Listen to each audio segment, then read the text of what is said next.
Coronavirus, les viticulteurs européens anxieux, les vents pourraient baisser d'un tiers.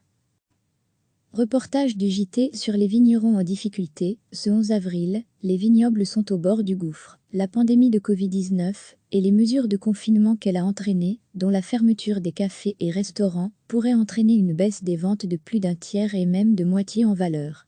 On estime qu'en Europe, la fermeture de ce canal de distribution important pourrait entraîner une réduction de 35% du volume des ventes, qui pourrait atteindre plus de 50% de perte en valeur des ventes, a déclaré jeudi Pau Roca, directeur général de l'Organisation internationale du vin, OAV, lors d'une audioconférence.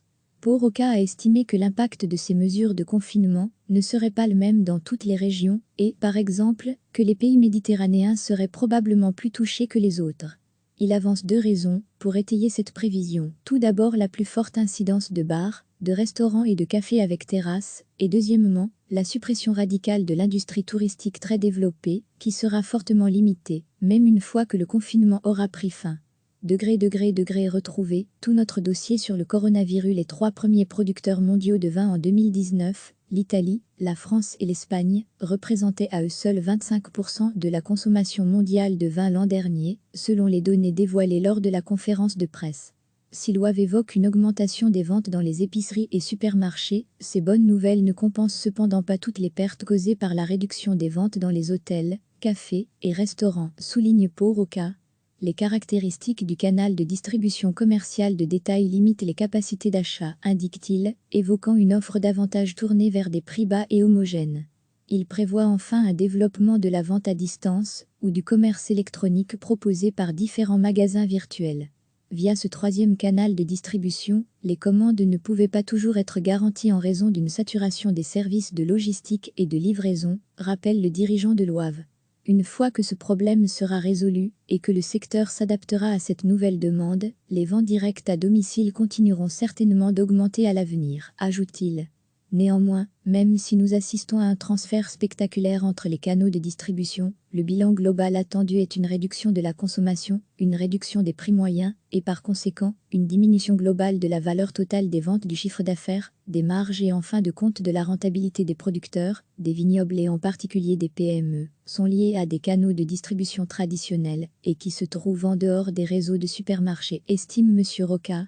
Après les taxes de train, qui a planté une partie des entreprises viticoles, aujourd'hui avec la fermeture des restaurants, la fermeture des salons, la fermeture des caveaux, la fermeture de la vente dans les exploitations, les viticulteurs français sont en train d'être totalement asphyxiés, a déclaré jeudi le ministre français de l'Agriculture Didier Guillaume sur LCI.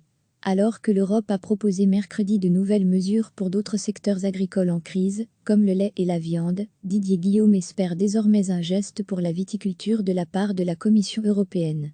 Les coopératives viticoles françaises, italiennes et espagnoles, qui revendiquent au total la moitié de la production européenne, ont demandé mercredi à la Commission l'ouverture sans délai d'une distillation de crise européenne de 10 millions d'hectolitres dotée d'un budget exceptionnel européen de 350 millions d'euros.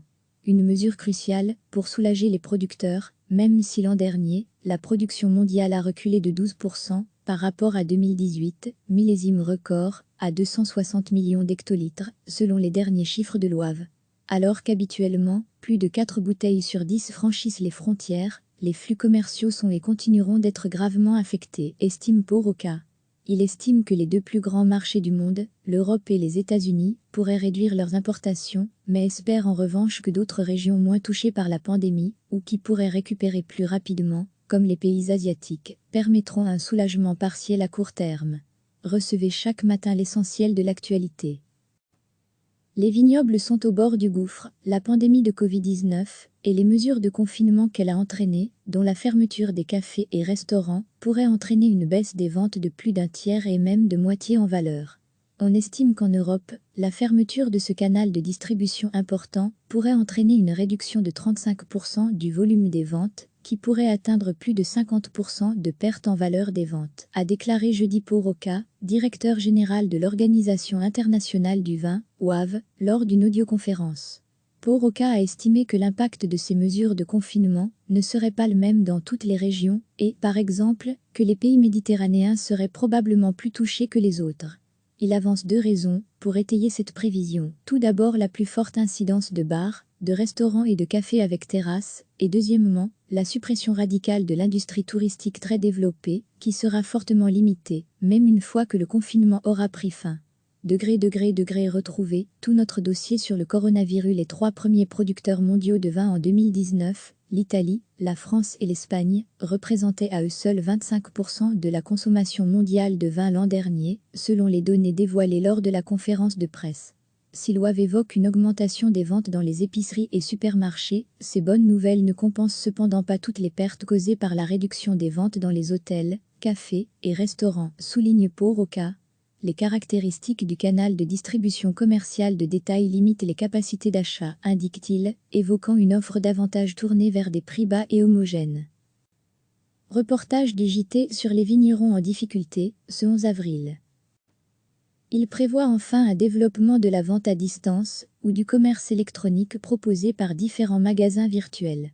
Via ce troisième canal de distribution, les commandes ne pouvaient pas toujours être garanties en raison d'une saturation des services de logistique et de livraison, rappelle le dirigeant de l'OAV.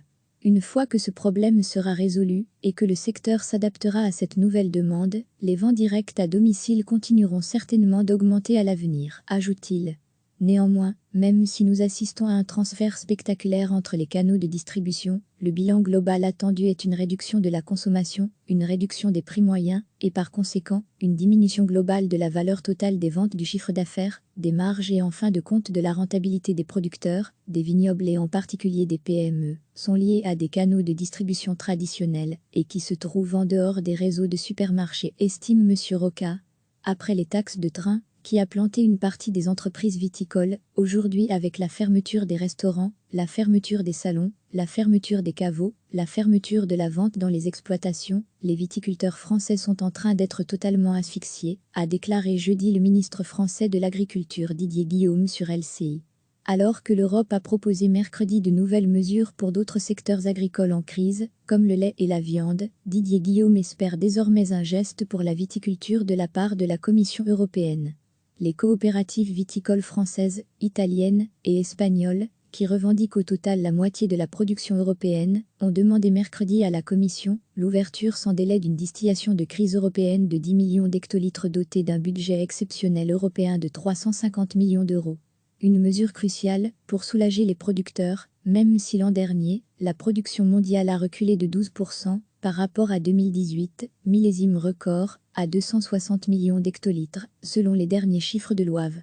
Alors qu'habituellement, plus de 4 bouteilles sur 10 franchissent les frontières, les flux commerciaux sont et continueront d'être gravement affectés, estime Pau Roca. Il estime que les 2 plus grands marchés du monde, l'Europe et les États-Unis, pourraient réduire leurs importations, mais espère en revanche que d'autres régions moins touchées par la pandémie, ou qui pourraient récupérer plus rapidement, comme les pays asiatiques, permettront un soulagement partiel à court terme. Cliquez sur s'abonner pour recevoir les dernières nouvelles.